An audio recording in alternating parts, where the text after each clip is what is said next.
नमस्कार मित्रांनो, जय जिजाऊ जय शिवराय. शिवरायांचं दर्शन घेतलं आणि गावातून निघालो. त्याचं कारण म्हणजे आजचा ब्लॉग काढण्याचं कारण आज आमच्या मित्राचं आकाश भाऊ यांचं लग्न.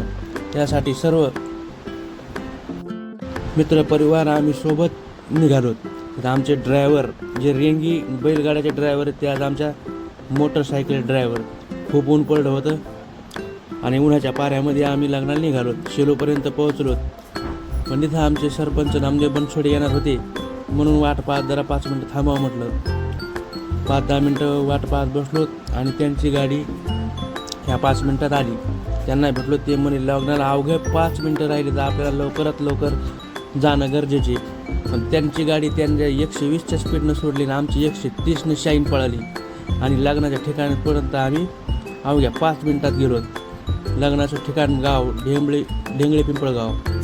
आणि ढेंगळे पिंपळगावामध्ये प्रवेश केल्यानंतर आमचे बजू सर ते त्यांचे उत्साहात लग्न लावण्यासाठी आले. नंतर मंडपात गेलो तरी मंडपात आकाश भाऊ वहिनींचा फोटो लावलेले मंडपात प्रवेशद्वारासमोर आनंद वाटला. नंतर मित्रमंडळी काही आले काही राहिले होते. सर्वजण एकमेकांना पाहत होते.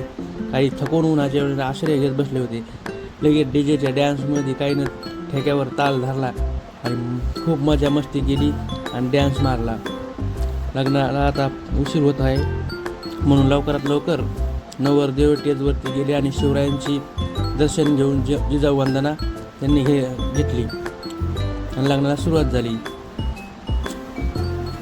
पहिली मंगलाष्टका सुरुवात झाली आणि मग काय शुभमंगल सावधान लागलं आणि आमचे आकाश भाऊ लग्न बंधनात अडकले. तरी सर्वांनी आता जेवण करायच्या आधी म्हणले सर्वजण फोटो वगैरे घेऊ. तर आमचे नवल सर, खवणे सर, मित्रपरिवार सर्व, झोल सर, निपुण लखन, स्वप्नील, नामदेव बनसोडे समजाने आम्ही फोटो काढले. आणि जेवणाचा बेत म्हणून आता म्हणला आता पटकन जाऊन जेवणासाठी बसावा. सर्वजण आता जेवणासाठी जेवण बसले होते आणि आम्हाला घाई गडबड होती. पटकन निघून दुसऱ्या लग्नासाठी जायचं होतं. त्यामुळे पटकन असं झणझणीत जेवण गरमागरम आवरून आम्ही दुसऱ्या लग्नासाठी रवाना होण्यासाठी निघालो. कसं काय वाटला आजचा ब्लॉग उन्हाच्या पाऱ्यातला? चांगला वाटला असेल तर शेअर करा.